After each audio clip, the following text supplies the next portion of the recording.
যেই দিবসগুলো পালন করলে আমাদের হাজার হাজার বোনেরা ধর্ষিত হয়, যেই দিবসগুলো পালন করলে যুবকেরা ধর্ষক হয়, জাহান্নামের রাস্তা খুলে যায়, এই সমস্ত দিবস মুসলমানেরা মানে না, ঠিক না? এই সমস্ত দিবস মুসলমানেরা মানে না। বর্তমান কোটি কোটি লক্ষ লক্ষ টাকা খরচ করে বিনিয়োগ করে পার্ক গুলো বানানো হয় কিনা? আমাদের পাশেই আছে একটা ভিন্ন জগৎ, আছে না নাই? সুন্দর করে বানানো হয়েছে। কেন বানানো হয়েছে? মানুষজন সেখানে যাবে, দেখবে, আল্লাহর শুকর আদায় করবে, ঠিক কিনা?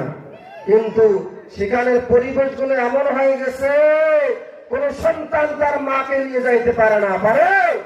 কোন সন্তান যদি চায় আমি আমার বাবাকে নিয়ে একদিন ভিন্ন জগৎ দেখতে যাব, ঘুরতে যাব, ওই সন্তান তার বাবাকে নিয়ে ওই ভিন্ন জগৎ পার্কে যাইতে পারবে না।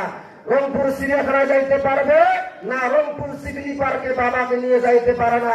যেই পার্কে বাবাকে নিয়ে যাওয়া যায় না, যেই পার্কে মাকে নিয়ে যাওয়া যায় না, যেই পার্কে বোনকে নিয়ে যাওয়া যায় না, এই সমস্ত পার্ক আমরা চাই না, চাই না, চাই না।